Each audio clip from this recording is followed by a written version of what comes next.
I'm not paying for a messaging app. Yes, you are. We have so much data!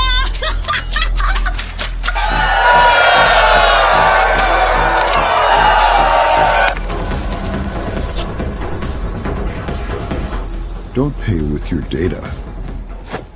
Threema, seriously secure messaging. I'm not paying for a messaging app. Yes, you are. Welcome, everybody. Greetings. My name is Troy Muniyra. Welcome to the Miami International Science Fiction Film Festival. And today we've got this amazing film. I'm talking, this broke the bandwidth, guys.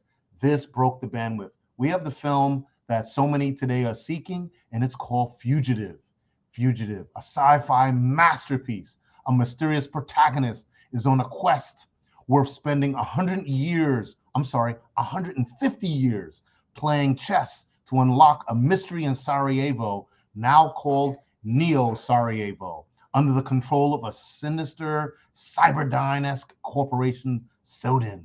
We have its creator with us today, and he's going to deliver some amazing facts on how this all started and how we got to see this masterpiece. And his name is Kutkut. How you doing, Addis? Good to see you. Hello, Joy. Thank you for having me.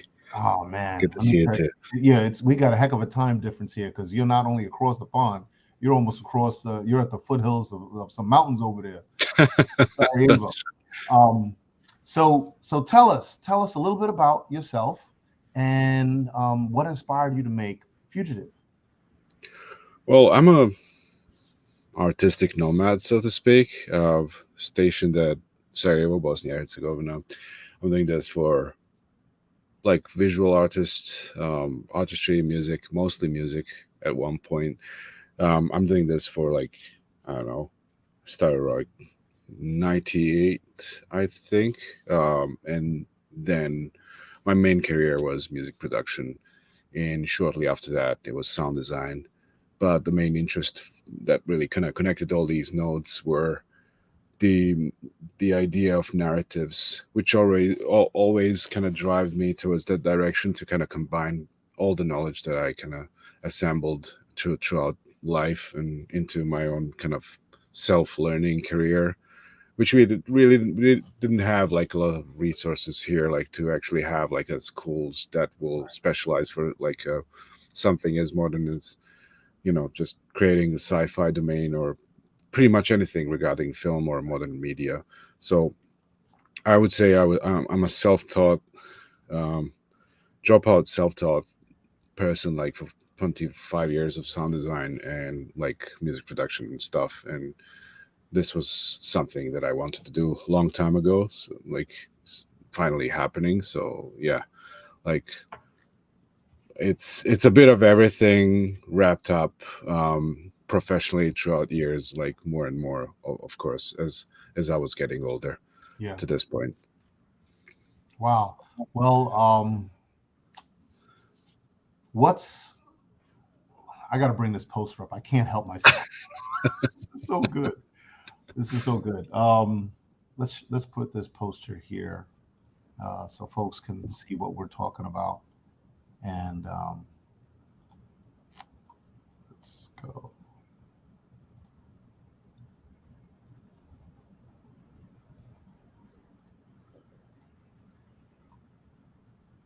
Okay. Fugitive. That's it. So tell us a little bit about the storyline and the characters. Well, like the whole idea about the storyline was there's a bigger lore that was kind of precursor of what I'm about to do with the film. It was already becoming a part of my daily routine with every next release I had, you know, like a very long career of being a music producer and a DJ. My actual artist name is Bilane. And the idea was to actually execute all kinds of music that, even if it's a club music, bass music, like all kinds of stuff The idea was to have some kind of a narrative, sci-fi narrative that just have a cinematic like feel to it, and almost like just sound like it's ripped from somewhere. So long story short, I started writing for each release. I started writing about the protagonist, antagonist, and what is taking place with each release. So Right. that lore kind of expanded naturally on itself, like with every next release. And at one point, there was so much narrative that Yeah. it was starting to look like with each next release, we were making trailers of the films that do not exist. And from that point, I just realized like, okay, this can definitely be more than just a trailer. And Yes. I met up with a friend from Taiwan, um, from Taichung, name's Cheng Weiji, and he's like 22 years old, and he's starting to do this really interesting experimental like visuals with like robots and stuff. And we kind of clicked. My part of one particular part of the narrative clicked what he's doing, and I really had a direct, very simple questions like, "Do you want to do this?" So, like, Mhm. you know, so the film storyline is based around like it's taking place in Neosarayevo. It's taking place in like 2305, and and we're having this we're having this interesting like the question that's been always around us in terms of like human versus AI, and the middle part, which is both. Mhm. What happens if we have memories in a place where we don't think they're possible to happen? Like there's so many like things in common with machines and humans in terms of like how organisms operate, and as we start to get closer and closer to imitating nature itself, like the line will blur eventually. And what happens then is what happens with the memories. Is it a clone? Is it something else? Like we don't know. But the one thing is certain: like we can romanticize and fantasize on so many levels with that it just gives on so many things. And I think the idea of the film was to approach it as a big puzzle. And I really like things about time traveling, but I think the whole idea was a little bit bleached, like heavily into like over rinsed, like a zombie films and stuff. Not that I hate them. I like every single one of them, but it's like what else can be done with time that Right. hasn't been done. So I Right. started thinking about like quantum physics and creating something very complicated that like you have to watch like, I don't know, more than once. And I really like what Christopher Nolan is doing with films. Like, he has for each film he has something else about time.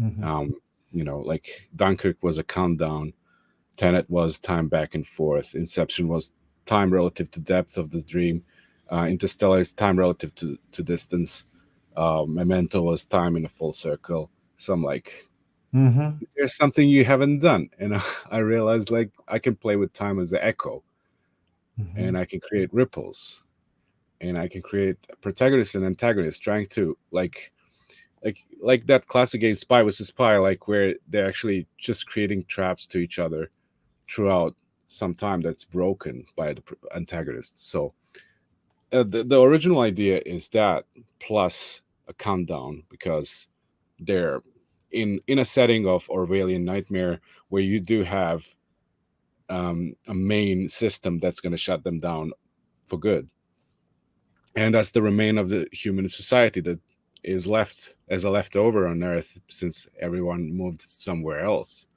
So you're like stuck on a planet with robots with human behaviors, with Mhm. like Alzheimer's, and trying to figure out how they're gonna stop the time, like the countdown. And there's so much like human moments there, Yes. And like this combination is, to me, was like very appealing.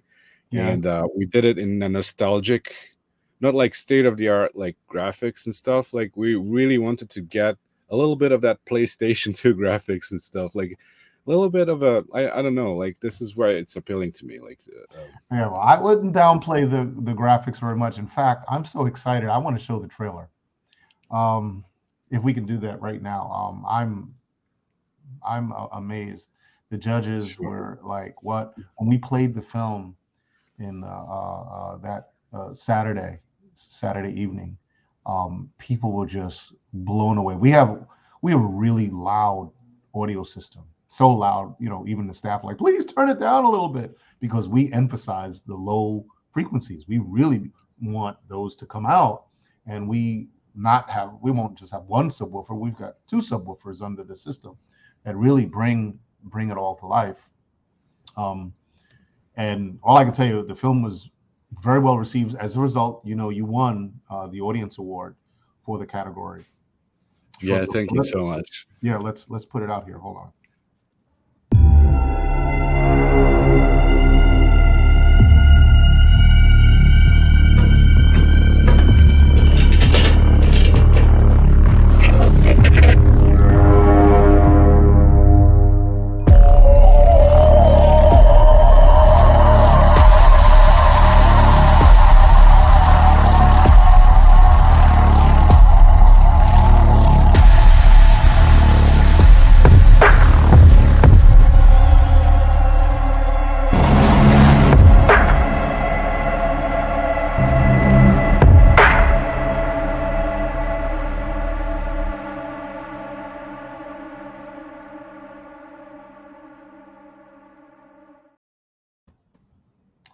And the trailer only gives you a taste, tiny slither. There were scenes that people were like, holy smoke. People were reacting. It just took the field, captured the field. Everybody was in awe. The sound effects, the storyline, the music. Tell me, are you a Nine Inch Nails fans? Do you like industrial music? yeah, absolutely. Bravo. Yeah. Okay. And we were really taken back. It was an amazing film. So I have to then ask you, because we're gonna let's bring up some more of the pictures we have here.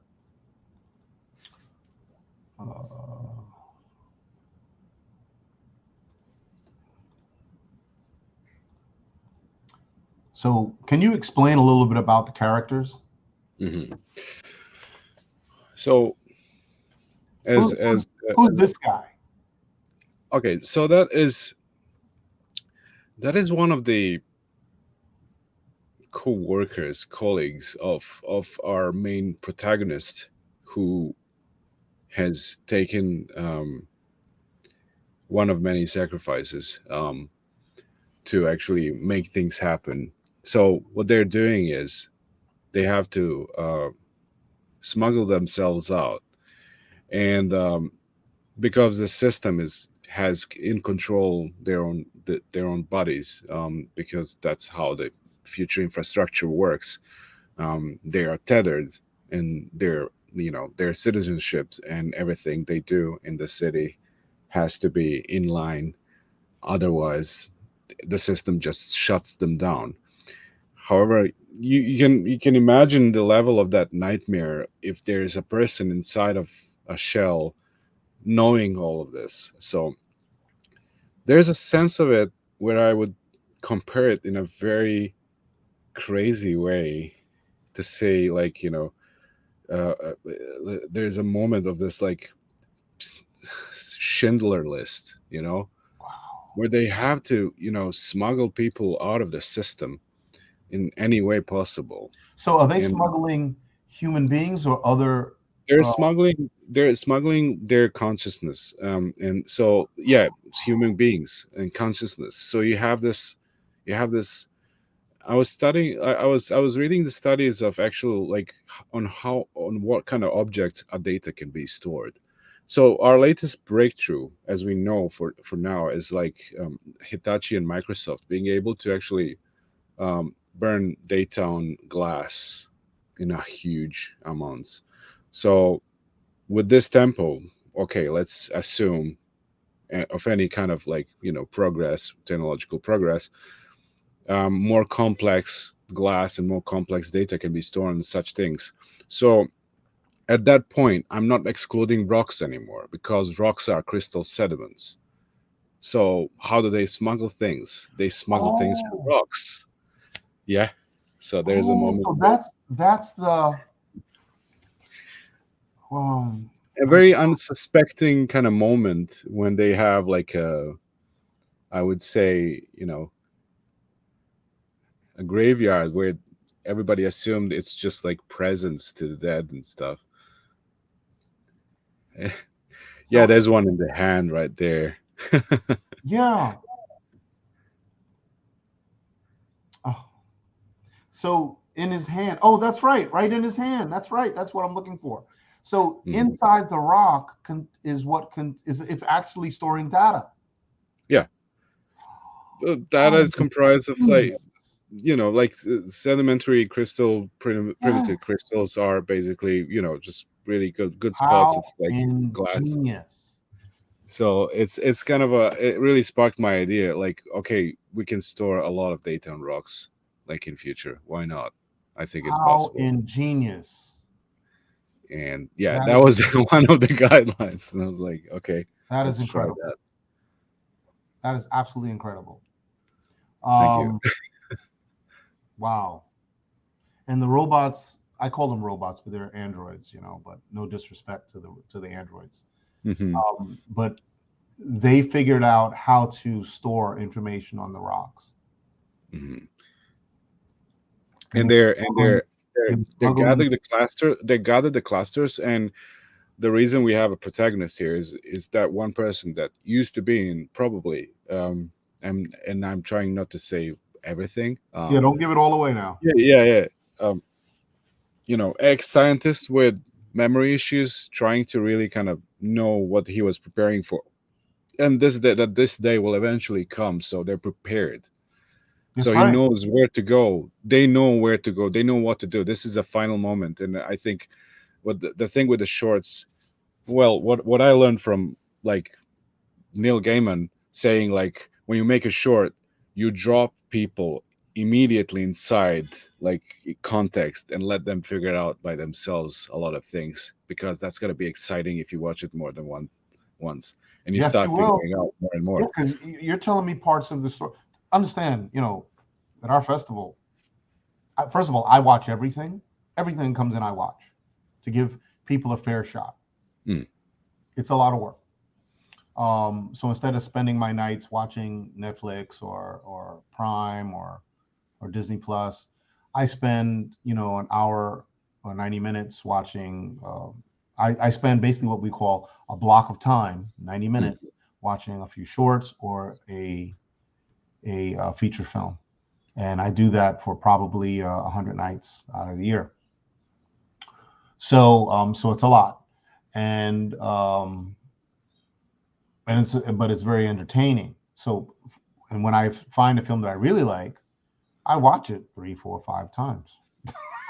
Your film has been heavily watched, and there are aspects in the story that it's like, man, there's so much going on. Um, it there needs to be moments where we could know a little more about this. Hmm. But this could be a series, man. This could be like a multi-season TV series. It deserves it. Absolutely. There's so much to unpack. Um, anyway, I agree. Like there's I honestly feel like that if we just had like few more years, like we would put this as a long feature instead. But I think like I don't know. this I don't think there's a decision that has been wrong at this point. Like because I think still like is that like when there's a rare moment where you can say about anything that's like that you are satisfied and it's finished. So yeah, but yeah, the story definitely continues. Like that's something we're going to do. Yeah.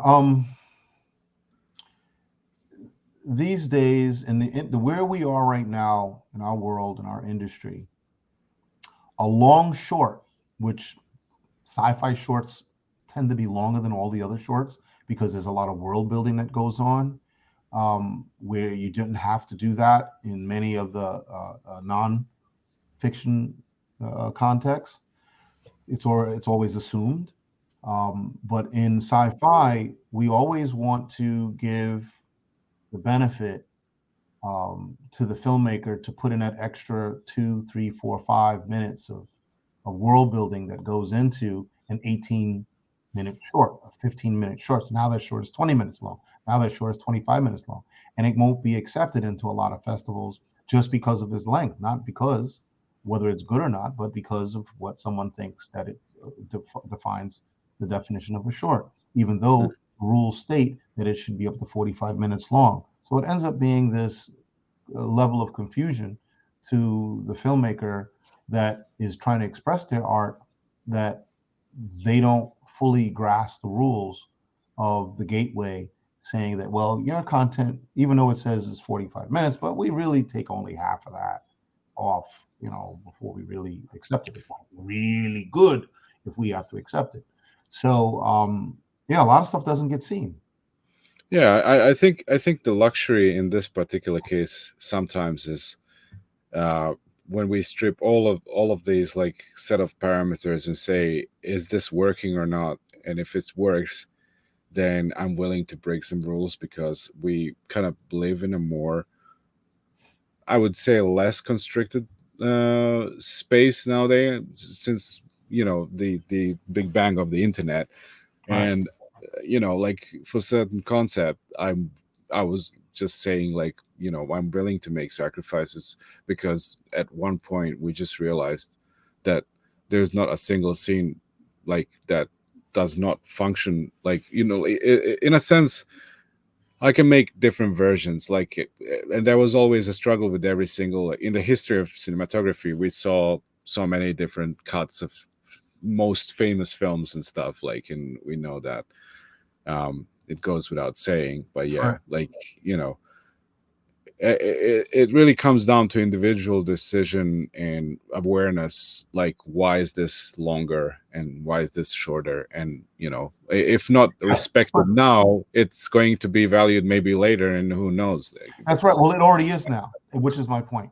My point to continue is my point is, Addis, that the age that we're in now, it's okay, and it's evidenced by some of the more recent Disney Plus content. So their popular line, meaning The Mandalorian, meaning Boba Fett, meaning Andor, especially on The Mandalorian, there's content that's way below the hour threshold. Their content is in the 40-minute slots. So even if you add, 3 or 4 blocks of 2 minutes worth of commercials, you're still underneath that hour block time. So they're creating short content that's just above what would be conventionally the short film block. So they're telling these stories they're telling these arcs in sub 50-minute blocks. They're like 42 minutes, 48 minutes, 45 minutes, 47 minutes longs that they're telling these stories. So they understand that we're bringing down the attention span. We're bringing down the length of our content because of the shorter attention spans that folks tend to have. But at the same time, we're trying to pack as much story in that block as possible. Because many of these sci-fi films, it's not just smoke and blasters. It's not just that. There's a lot of story and conversation and vision that and sets that are feeding the fan base with things that we rarely get glimpses of. Okay, so that we rarely get detail of in the past. If we look at a lot of the past content, so I think the market is reflecting on that. there's a large many million population that truly wants this kind of content. So another 10 minutes, okay? And I really think that you're on the right path, but also understand that there are different hurdles we have to hop in order to get to our goal. And of course, you take this path, you can take this path, but you're still going to get to where you want to go. It's just different prescription for each of them, and it could be a blend of prescriptions.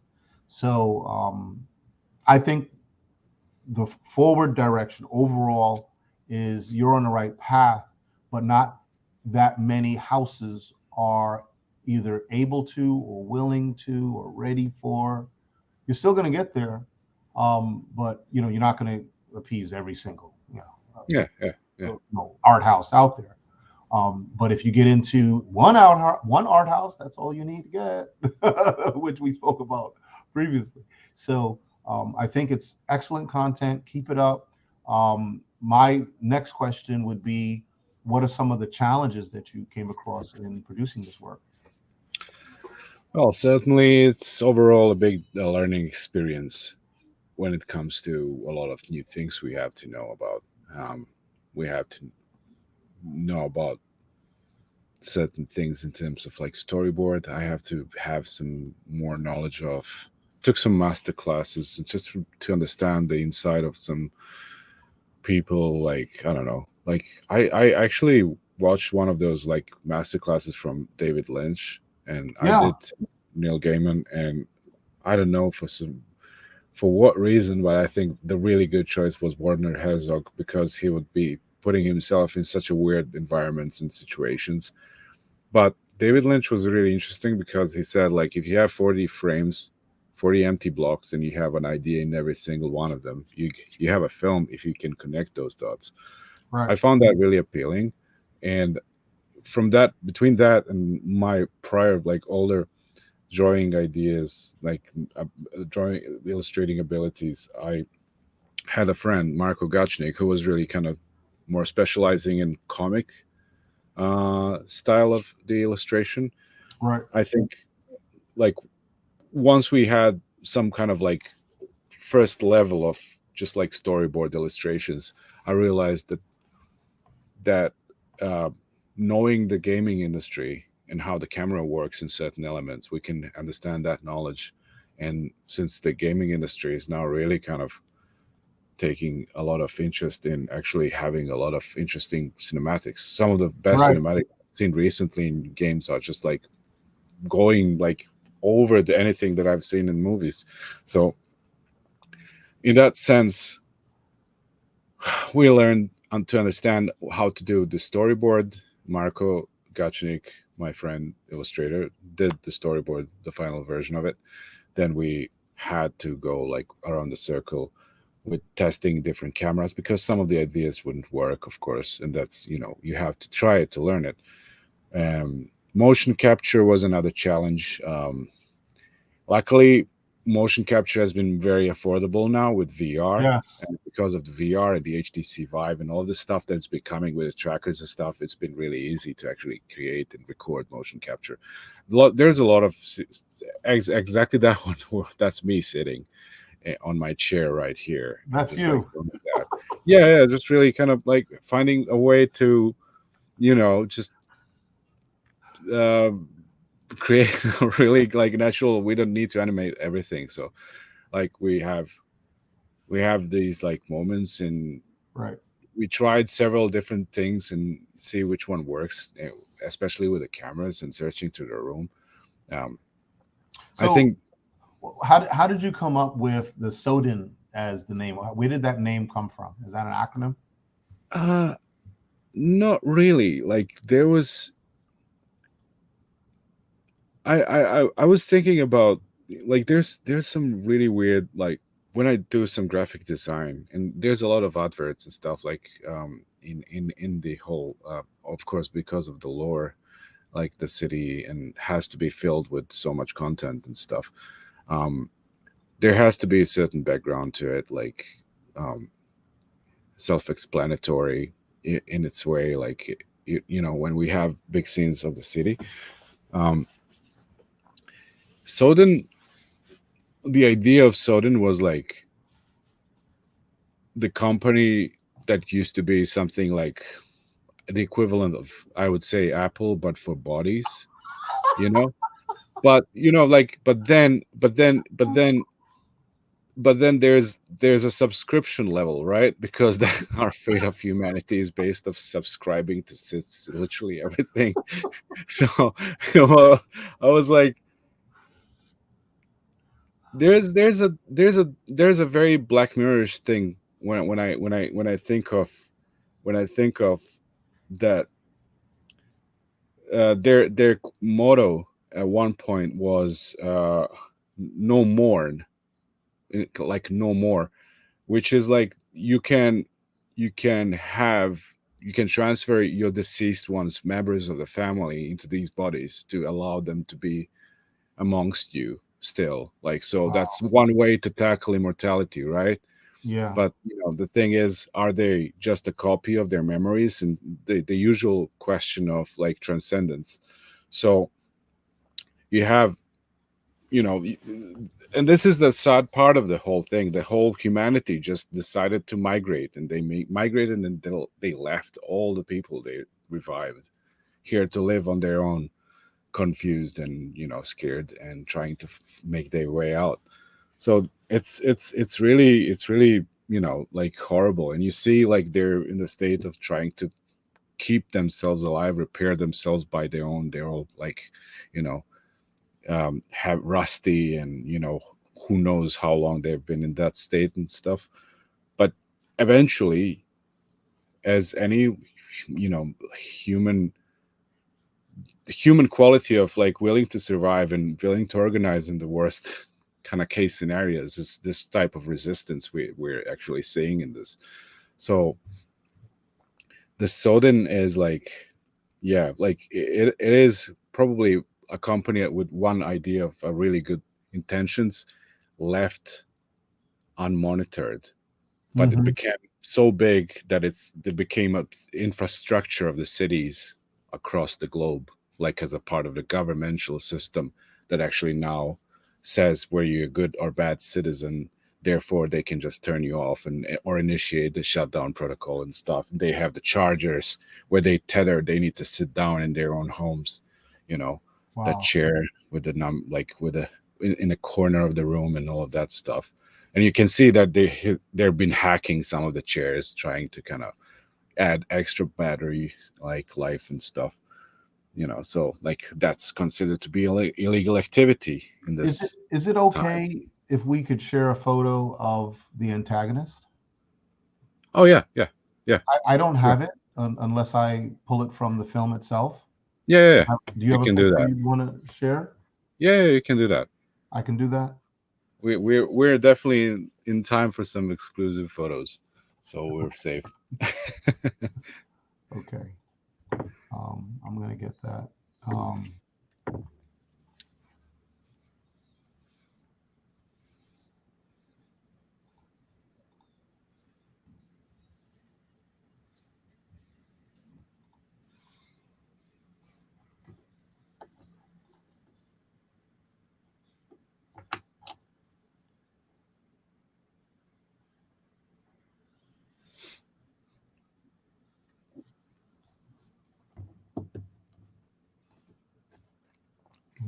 We just there are a lot of scenes of just his back, not his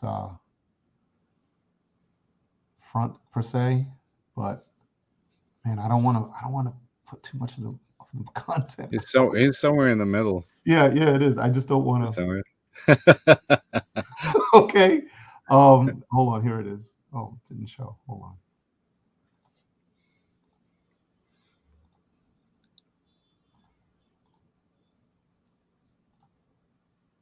You see it? Yeah. This guy. Oh my God. This is a tiny. Is it just a tiny? He's in the train looking, and then he's looking at him, and it's this moment it's this moment in the film was like, is he gonna recognize who he is? And what I think is so funny is that this guy is evil. He's evil. He's more powerful than all the others, it seems. He's bigger than all the others, but he has a smiley face. It's evil, almost like the Joker. The very comfort the citizens of Neosarayevo were given by a company that is like a state security that says everything is fine, you can enjoy your lives. Big smiley face has a the very most ironic, sinister outcome of the actual logo of the army that is securing the whole city. So like I was like I was really satisfied with that point. It was like the army is called Yes. Like yes, we can protect you. It's all good. Yes, you can, enjoy your life. Nothing like it's all good. So yeah, So that I'm point just, where like and he didn't have that on his face. Somebody, maybe some kids or something, like left it there because they, like, when humans were there, like they could vandalize the robot just like that, nobody would like bat an eye. So to know that it's left with that is like even more kind of crazy, when you know that this is maybe not his front side of the face at all or something, right. just just a Can I warning sign for what happens next and all of that. can I show this one piece? Can I show the one piece which is part of that scene where, because he has this really big blaster, but Yeah, on yeah. the edge of it, it has like a retractable knife. Oh yeah. And he just finished. That's exactly here. Yeah, that's exactly Yeah. when they Can I moved play here. that little tiny scene? Yeah. Go with the full sound if you want. Beautiful city. Okay, this design is just out of this world. Okay, out of this world. So he's the looking, and the military's out there just massacring people, androids left and right, and that's the antagonist there, and they're just getting rid of him, and he's just walking around looking, and he's walking to his blaster. That's what he's doing, but he sees this guy, and he's like wondering, who is that? It's one of the most tense moments in the film. Where is that bus going?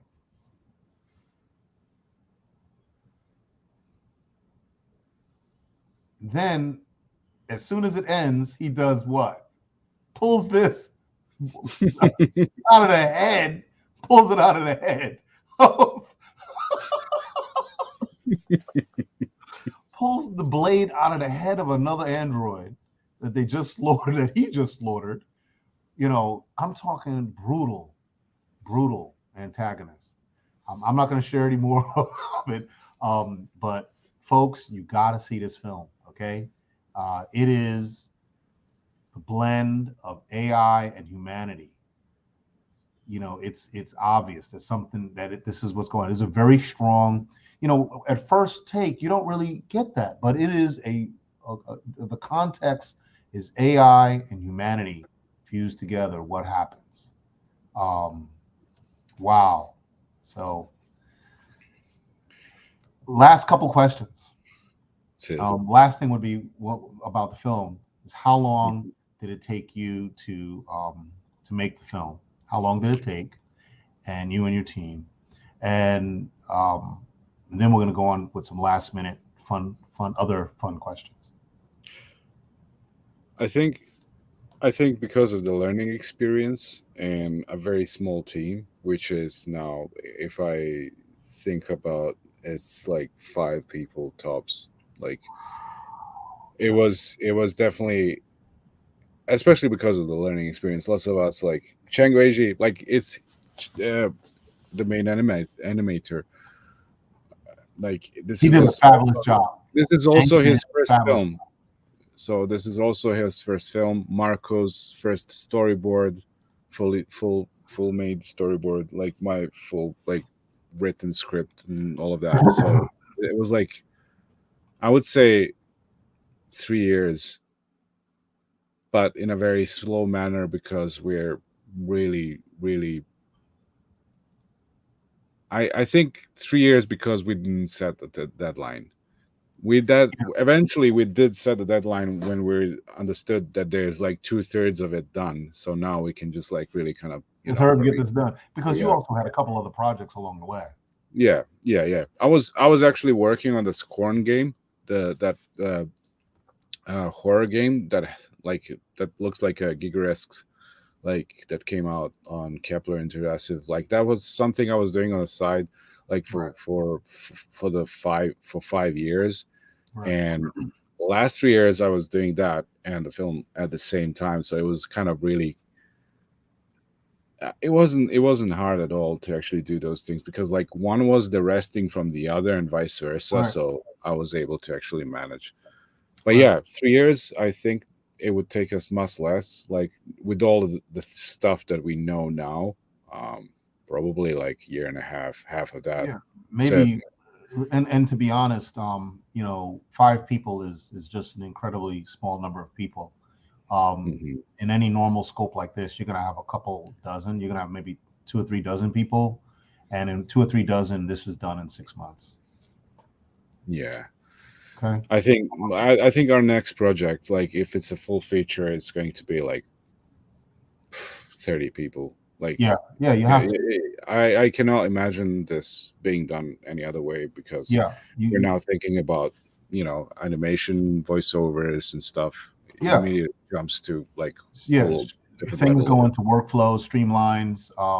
Not saying that you didn't do that, but just at a larger scale, so that from a business standpoint, your time in and time out gets minimized, so that you can get the maximum productivity and value of your content out there as quickly as you can, because things are changing so fast. Yeah. They And your are like fans want to see it. So the whole hype about the new Unreal Engine, who is really now pushing the industry in the way that like they're literally encouraging the film industry to also have like game engine based films. yeah, and just so folks understand, he said the Lines Unreal, are blurring. right? Mm. Yeah, awesome. Well, I got to ask you these last couple questions, because Mhm. we're wrapping up time here. Which science fiction inspires you the most? What sci-fi movies and films, shows inspired you the most? Because you definitely have been inspired. Really just was. Damn, I have so many, but I know. there was something magnificently packed with Terminator 2. You said Terminator 2. Yeah. I don't know. It's just, you still watch it, it still works. Yep. It's crazy. In terms of like how it's been delivered and Mhm. like how it's packed overall. But yeah, those are like, I don't know. That's one game changer. The other game changer, which was really kind of out of the box, in like out of nowhere, was District 9, I would say. Yes. Neil It Blomkamp. was, like the formats. The formats are interesting to me, like really, really interesting to me. Very nice. Well, it's really hard to immediately, but Alien, of course, all the Blade Runner, of course, because of how many, like Blade Runner had, to this day, I think he has so many props, and I don't know, I'm a sucker for props, like seeing all the animatronics are, to me, still something just amazingly done, like the Mhm. Total Recall, knowing that there's 13 operators on that one, like animatronic guy, is like, something that you cannot just replace like that. Yeah. Just like John Carpenter's The Thing, like you can't replace those animatronics. It's interesting. So Yes. that's a top tier, I would say. Like I know I was amazed as a kid when I saw The Odyssey from Mhm. Stanley Kubrick for the first time. They all, I guess, lots of these films have really good question marks in common. Like Dune was amazing. Now, Tenet, I like Tenet a lot in Inception, but that's because that's exactly because of the big question mark thing. Like you come back, you want to know more, and you start discovering Yes. more details about it. I Yes. found the what's really beautiful about the films is that you can come back and find something more. So that's captivating. Yeah. Pay value keeps going, keeps giving, it keeps Yeah. giving. So what's next? Basically, you've already told us that you've got a feature in the works, and this short film, even though it's amazing, it's still a calling card, Mhm. and the calling card is, hey, throw a budget my way. Wait till you see what's next. Okay, what's next? I have it right here. I need a budget so we can capitalize on this, and that's there. So I think you have things laid out really nicely. There are a lot of film festivals I know that will want this. Boston Sci-Fi Festival, if you haven't sent it to them already, they're gonna love this. Uh, um, Other Worlds, Austin, they're gonna love it. In Provo, Utah, that's Jonathan Martin's festival. They'll love. I'll be happy to send you some links to some of the other sci-fi festivals. Berlin, um, heavy on sci-fi. They love science fiction more than we like it in the States, over there in Germany and Switzerland. So there's some really good festivals. Sitges, this is the fans will lose their mind. Of course, any of those festivals I just mentioned, you attend, you're going to be celebrated. Okay. Great work. Have your partner, what's his name again? Chang, right? Cheng Weiji, yeah. Yeah, Chang Wei-ji. Yeah. Bring him out. Bring him out. Okay. People We're certainly going to do that. We're like, now we're taking a little bit of a break, yeah. but actually just really now is the main time to send out like They want to meet you. They want to get your autographs. They want to take pictures with you. They want to break bread with you. They want to celebrate you, and they want to watch your film a second time on that screen. Okay. So it's awesome work. The next set of questions. Lastly, Star Wars or Star Trek? That's tricky, knowing that you have that shirt on. No, it's not. No. I understand I'm sciences and I'm not. I have to respect both of them. I would say, I guess I would only have to say and choose Star Wars because that was my first contact that when I was a kid, and I was blown away by, like immediate random settings of random planets, and just like, how it just tossed you into a whole like realm lore to say, so for me it was Star Wars first. Later on I discovered Star Trek. So and the latest renditions of Trek,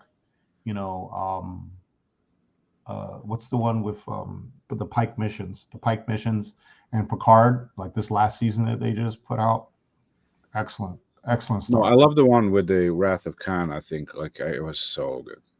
Yeah, of course, that's good too. We're talking decades there, but yeah.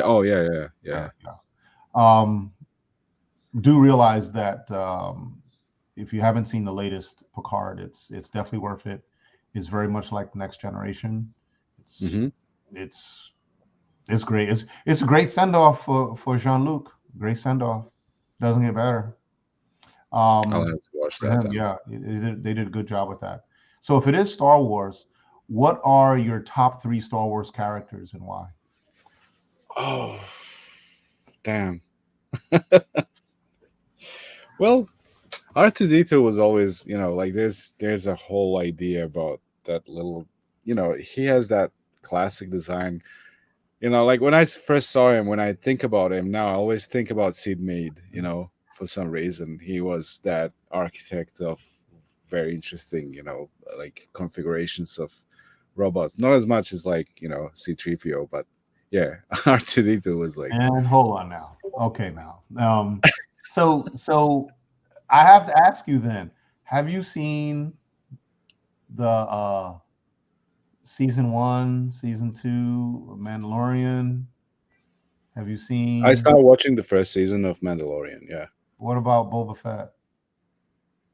Yeah, yeah, absolutely. Yeah, yeah, yeah. Of What course. about Andor? What was the name of that? What was the name of that mercenary robot that has multiple rotations? He looks Yes, like one of those. Yeah, I was yes, like, I liked him a lot. Actually, I yeah. forgot Which his he name. comes back in season 2, right? He's back in season 2. No, don't spoil that for me. Okay, I'm not gonna spoil it. Yeah. So you've got a little bit of catching up to do. A little bit of Yeah, so audience, be nice, be kind. We don't all watch at the same time. Okay, it's not on TV like things used to be. So yeah, you've got a little catching up to do with that because you're gonna like Star Wars even more. Anyway, but we both give respect to Star Trek and Star Wars because they are two different sides of the spectrum as far yeah, as science fiction is concerned. So totally. they're different approaches and different types of stories. But I can definitely say that Star Wars has moved closer towards Star Trek by adding value in its storytelling, adding a lot more dimension and background detail in the storytelling. And everybody who knows me with these interviews knows that I'm going towards that direction of Catalyst, Mm, that famous book called Catalyst that tells us the 20-year plus story on the creation of the Death Star and all the characters that are around it. And Andor definitely fits in. A nice big chunk fits into that. Why is Andor only 2 seasons? Only Bob Iger knows the true story. And Bob, we'd love to have you on the show.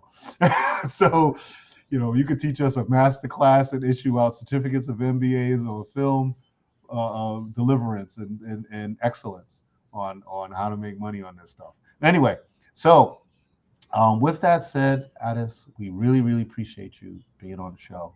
And we'd love to have you back in more ways than one. We can't wait to your future work, and we're going to continue to celebrate you with this amazing film called Fugitive. thank you so much. We're Thank you going to so much show for the awards. I we're really going to show the appreciate trailer. the Yeah, time. thank you. Last Thank words, you. please. Last words. Yeah, please watch the film. This is our first film. It's really important to us, and it's just going to be a huge, even bigger encouragement to actually continue and make a bigger feature. And I'm thankful for everyone that had attended the festival and saw it firsthand, secondhand. As you said, you played it twice, and I really appreciate that. I appreciate the awards. They mean a lot to us because this is the encouragement to actually produce more and do more stuff. And we'll see each other soon because I've been going to be coming to the States as well. So That'll be great. You have to visit with us. You have to yeah, visit with us. So so please yeah, stand by. Don't go away yet. Stand by. We have a few clips to show with our sponsors, and we have a few words at the end of that. So stand by.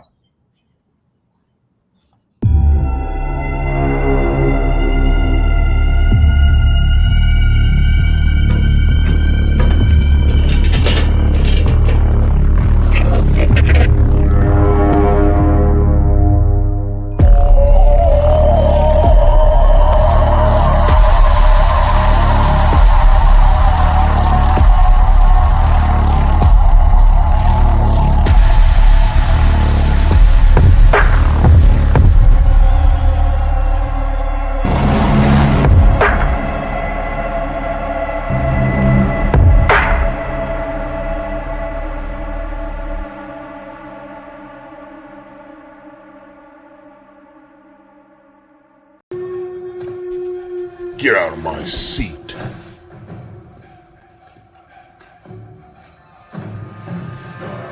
You have the best seat in the house at the Misi Fee Awards party.